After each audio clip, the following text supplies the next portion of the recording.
Olá, boa tarde. Hoje, na nossa primeira aula, a gente vai conversar sobre a introdução às filosofias da existência, certo? E eu vou falar com vocês sobre o primeiro encontro de Jean-Paul Sartre com a fenomenologia. Em 1932, ele e a Simone de Beauvoir se encontraram com Raymond Aron num café assim que ele tinha acabado de voltar de Berlim, onde tinha ganho uma bolsa de estudos para estudar a fenomenologia de Russell e Heidegger. E ele comentou com Sartre que tinha conhecido uma forma de pensamento que permitiria falar sobre esse coquetel de apricot, e isso seria considerado filosofia. Uma forma de pensamento que o permitisse ir às coisas elas mesmas, no mundo, tal como elas se mostram, tal como elas se apresentam a nós.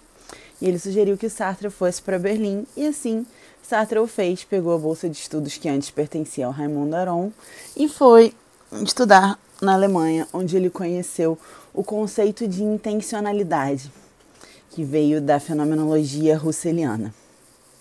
A noção de intencionalidade é uma forma de compreender a consciência, que entende que a consciência é sempre consciência de algo. Não existe uma consciência parando no mundo de forma abstrata, independente do objeto que é por ela apreendido. Mas ela é compreendida sempre como uma relação entre alguém que apreende algo que é por ela apreendido. Assim, a consciência não pode existir isoladamente de seu objeto. A noção de intencionalidade, ela faz do mundo uma parte constitutiva do sujeito. E com isso, surge uma nova compreensão, que agora não percebe mais sujeito e objeto como dois polos distintos existentes separadamente, de forma indissociada, tal como era em Descartes, por exemplo, que instaurou essa compreensão que pairou na modernidade. Mas agora apreende-se ao ser no mundo, em a sua totalidade sintética indissociável. O mundo e o sujeito são apenas dois componentes de uma coisa que existe em sua totalidade. E agora a gente não fala mais de sujeito, nessa compreensão moderna, como um sujeito fechado, como um lugar onde se teriam representações no interior da consciência.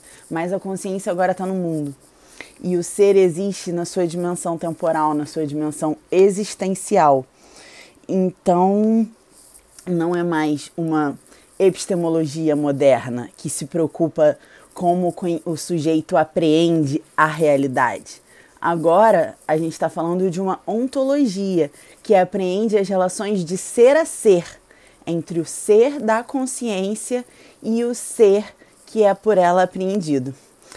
Para romper com essa dualidade, dessa compreensão tipicamente moderna, o Sartre vai lançar os termos para si, para se referir ao sujeito que apreende, e ao em si, para se referir àquilo que é por ele apreendido.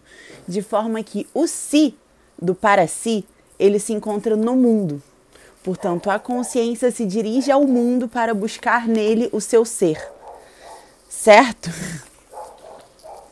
Então, o primeiro ponto importante a ser destacado disso é esse rompimento com o dualismo típico, cartesiano, moderno e epistemológico.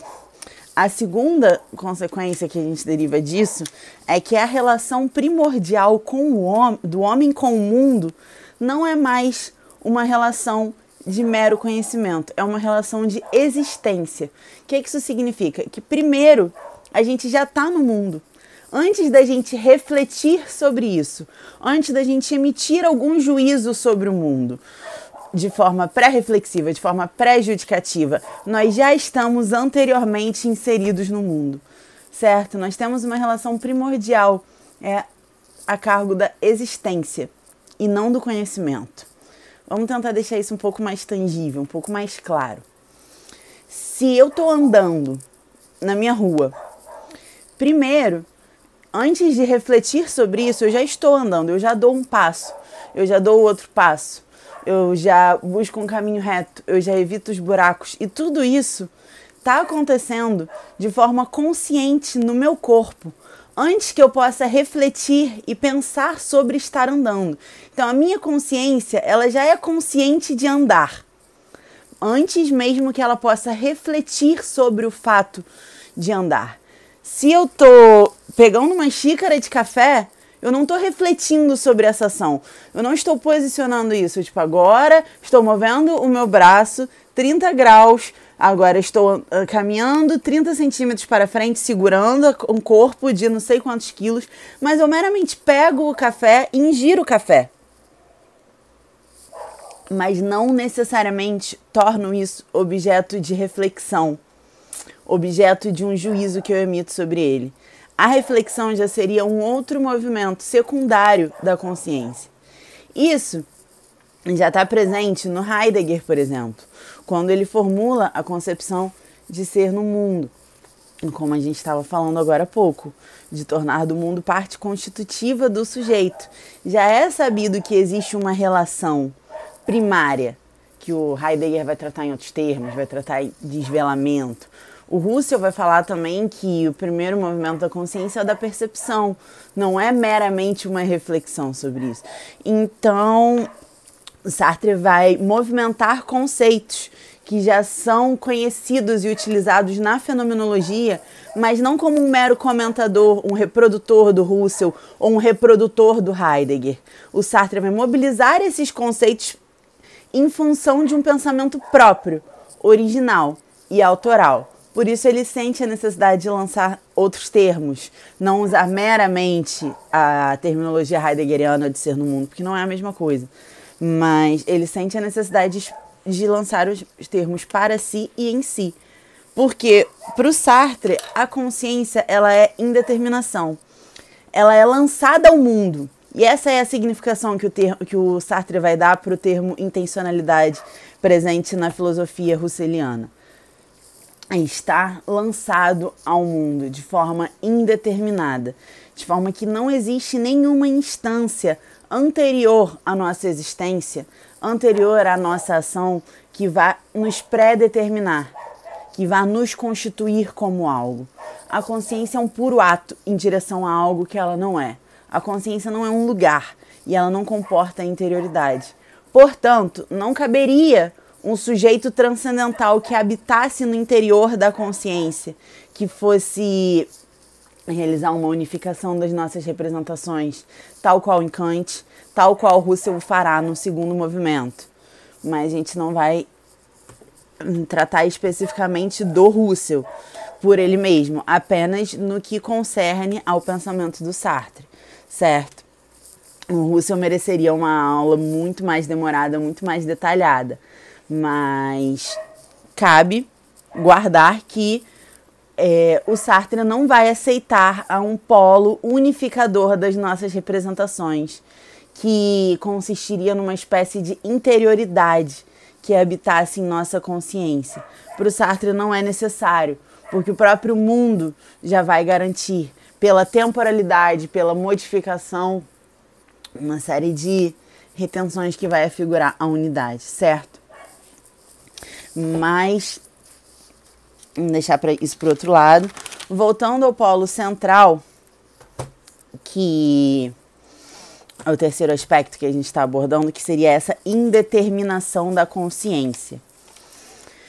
Porque sendo ela um ato intencional extrospectivo que não comporta nenhuma interioridade, é necessário que o ser humano se reinvente e se autoconstitua constantemente ao longo da sua existência. Porque não tem nada que garante que se eu fizer uma escolha hoje, amanhã eu vou continuar sendo, essa escolha vai ter uma validade eterna. Então é necessário que todos os dias você, indivíduo, se constitua ao longo da sua existência, refazendo as suas escolhas e determinando-se a si mesmo. Isso já gera uma implicação ética. É muito interessante, muito característica da filosofia do Sartre. Porque até agora a gente está falando de ontologia, a gente está falando de um pensamento sobre o ser da consciência, que é indeterminado, que é extrospectivo e que vai ao mundo para buscar nele o seu ser. Mas essa indeterminação da consciência, ela vai repercutir numa dimensão ética, no sentido de que é necessário que haja uma constante autoconstituição do sujeito, para que ele se reinvente e permaneça nessa determinação que ele mesmo se conferiu. Porque a consciência em Sartre, ela tem uma dimensão ética, ela é indeterminada e ela se reinventa, ela é instantânea, ela é espontânea. Então, se você faz uma escolha, você tem que refazer essa escolha constantemente. E você é completamente responsável por essa escolha que você fez e pelas implicações que elas possam ter na vida de outro. Vamos com calma, eu vou repetir isso e eu vou tentar dar alguns exemplos para que fique mais claro isso que eu estou tentando dizer. Então, na dimensão do mundo, na dimensão da ação, na dimensão da existência, vamos averiguar. Se você que está assistindo essa aula é um estudante e você decide que você quer concluir a sua escola, que você quer ser estudante, que você quer o seu diploma, não adianta você decidir hoje que você quer ser um estudante e isso vai estar decidido e ter uma validade universal por todos os dias da sua vida. É necessário que você refaça essa escolha todos os dias. Na hora que você está dormindo, o seu despertador acorda e está lá escrito escola.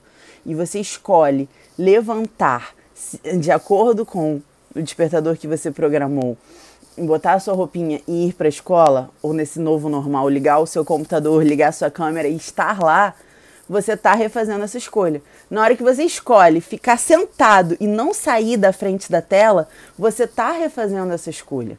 Então é uma escolha que tem que ser feita constantemente, cotidianamente, a cada segundo da sua vida. Você tem sempre que se determinar a ser a pessoa que você é, certo? Outro aspecto interessante é porque quando a gente define a consciência como liberdade e indeterminação, não é uma liberdade absoluta, não é uma liberdade no vácuo, não é uma liberdade ideal, é uma liberdade circunscrita, é uma liberdade fática, inserida na dimensão do mundo. Se o mundo é o horizonte de constituição do sujeito, o mundo vai nos fornecer o dado bruto a ser animado pela consciência. Então não é que não haja mundo, existe um mundo, mas esse mundo, em sua dimensão de em si, ele ganha sentido para uma consciência que o anima e que faz desse dado bruto um utensílio a ser ressignificado, tendo em vista o seu projeto, o projeto individual de cada um, o projeto que você é, o projeto de se formar um estudante, de levantar da cama, de recolher aquela dimensão significativa do despertador, de ligar a sua câmera e assistir a aula. Então toda essa constituição constante tem que ser reafirmada, certo?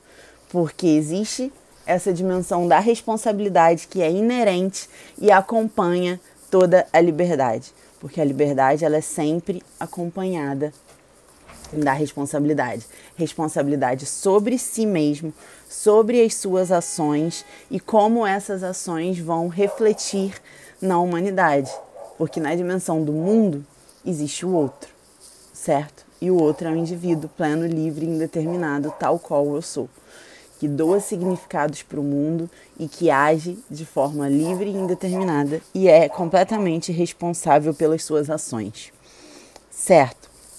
E por isso, a filosofia do Sartre, as filosofias da existência, elas são compreendidas como filosofias da ação, porque compreendem que é necessário que você haja no mundo para que você chegue ao fim que você deseja. Porque essa consciência indeterminada, ela é sempre projeto. Ela sempre projeta tornar-se algo. E não existe como você fugir dessa dimensão do projeto, porque você está sempre se determinando como sendo alguma coisa e se compreendendo como se determinado fosse. Porque existe uma tentativa da consciência num esforço para mascarar de si mesma essa indeterminação, que faz parte da constituição dela própria. A esse termo, a isso Sartre lança o termo angústia. A angústia nada mais é do que você dar-se conta da sua indeterminação constitutiva e você tentar mascarar para si mesmo essa indeterminação. Isso vai ser a má-fé, que é você se compreender como se determinado fosse. E assim você tentar abrir mão dessa responsabilidade, que é inerente à indeterminação da consciência. Porque, sendo livre, você é sempre responsável por si mesmo. Por mais que você tente mascarar isso de si mesmo. Porque às vezes essa liberdade acaba sendo paralisante, essa liberdade acaba sendo demais. E a gente não consegue se manter. Então é necessário para a cotidianidade. É necessário para a existência, é necessário para a dimensão do projeto que você forje uma determinação para si mesmo, para que você consiga se manter. Isso é um dado existencial, isso é normal, isso faz parte da atitude cotidiana de cada um. E essas são as considerações que eu acho interessantes para a gente pensar numa ética. Uma ética da liberdade, em que a gente possa existir no mundo de uma forma autêntica, se dando conta dessa indeterminação que nós somos e percebendo que só nós somos responsáveis pela nossa própria vida. Então, se você quer que alguma coisa aconteça, se você espera atingir algum determinado, a única coisa que você pode fazer é fazer acontecer, porque só depende de você, não depende de mais ninguém. E ninguém vai fazer por você. Não adianta ficar desejando e esperando que magicamente seu desejo vai ser atendido. Você tem que fazer e agir no mundo para que você colha os frutos dessas ações, para que você atinja o fim que você deseja. É necessário que você aja em prol da realização do seu projeto existencial e que você compreenda que todas as determinações que você possui ou que você acha que possui são forjadas por você ou forjadas pelo outro, que te conferiu uma determinação e tentou te prender nessa determinação que foi compreendida por ele. Só que a consciência é sempre mais. Ela nunca repousa numa determinação plena, porque ela não é um objeto. Ela não é si, em si. Não é pleno em si mesmo. Ela é para si. Ela é sempre mais que. Ela sempre escapa a qualquer determinação. Sendo assim, abrace essa indeterminação e se reconheça como esse projeto em eterna constituição que nunca realiza. Porque enquanto você for vivo, você é livre. Você é indeterminado e você é projeto. O projeto só se realiza quando você morre. Aí você se torna em si. Enquanto você está vivo, você é uma liberdade plena e inalienável. E só você determina a si mesmo. Eu espero que tenha ficado clara essa apresentação introdutória. E os textos base que nós utilizamos para essa aula foram primordialmente o Ser e o Nada, o ensaio de ontologia fenomenológica, publicado por Jean-Paul Sartre, em 1943, e tem um texto introdutório bem legal para quem quer iniciar os conhecimentos, os estudos no pensamento de Jean-Paul Sartre, que a maioria das pessoas indicam para esse primeiro contato, que é o Existencialismo e o Humanismo, que foi uma conferência que o Sartre deu, que não era nem para ser publicado, mas foi escrito, publicado não por ele, e ele está na edição dos Pensadores e pode ser facilmente encontrado na internet. Tá certo? Antes do Ser e o Nada, o Sartre publicou alguns ensaios, publicou A Náusea, um livro de contos, de literatura, muito interessante. Desculpa, não é um livro de contos, porque é um texto só, não são vários contos. O Muro, que é um livro de contos, escreveu peças, escreveu Entre Quatro Paredes, escreveu As Moscas, que foi encenada enquanto ele estava preso no campo de concentração, onde ele serviu como meteorologista durante a Primeira Guerra Mundial. E escreveu filmes, escreveu o roteiro para o primeiro filme do Freud, que ficou longo demais, que tinha aproximadamente 4 horas de filme, e o editor pediu para o Sartre cortar, e ele acabou tornando ainda maior. Esse filme foi editado, não tal qual o Sartre queria, mas foi editado por outro diretor, por outro escritor, e depois lançado como Freud Além da Alma, além de alguns outros livros. Então, o Sartre foi um escritor extremamente multifacetado, que se dedicou a escrever N biografias, inclusive a biografia de Flaubert, O Idiota da Família, que ele estava quase morrendo quando concluiu, e essas biografias foram muito utilizadas para os estudos de psicanálise existencial, que foi uma proposta que se encontra no final do Ser e o Nada, mas que é muito utilizado hoje em dia. É um campo de análise levado em consideração. Existem estudos, existem psicólogos especializados nessa área.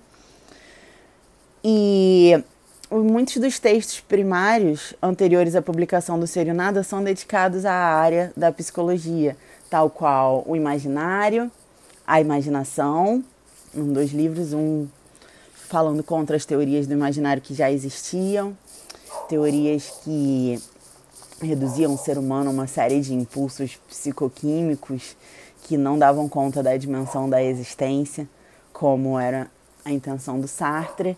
O esboço para uma teoria das emoções, que todos são pretensões de fazer uma fenomenologia de uma ciência psicológica, em que não compreendesse, em que não tivesse a mesma compreensão de uma pré-determinação do ser humano, e não concebesse o inconsciente como polo originário das nossas ações, que seria uma forma de tirar a responsabilidade do ser humano sobre as suas ações. E daí a necessidade dele de lançar um cogito pré-reflexivo, que teria essa dimensão existencial anterior a uma dimensão do conhecimento, como a gente estava conversando anteriormente, que a consciência, antes de ser conhecimento, ela já é consciente. E o juízo epistemológico não é a primeira ocupação da consciência, certo? Ela já é no mundo antes, uma dimensão pré-judicativa e pré-predicativa. E esses são alguns dos grandes avanços que a gente vai encontrar no pensamento de Jean-Paul Sartre. Eu espero que tenha ficado minimamente claro essa breve introdução que eu tentei fazer, mas que possa dar elementos para que a gente possa adentrar no pensamento de Jean-Paul Sartre e talvez ter uma melhor compreensão na hora de se debruçar sobre um texto, tá bom? Eu agradeço, tenha um ótimo final de semana e beijos!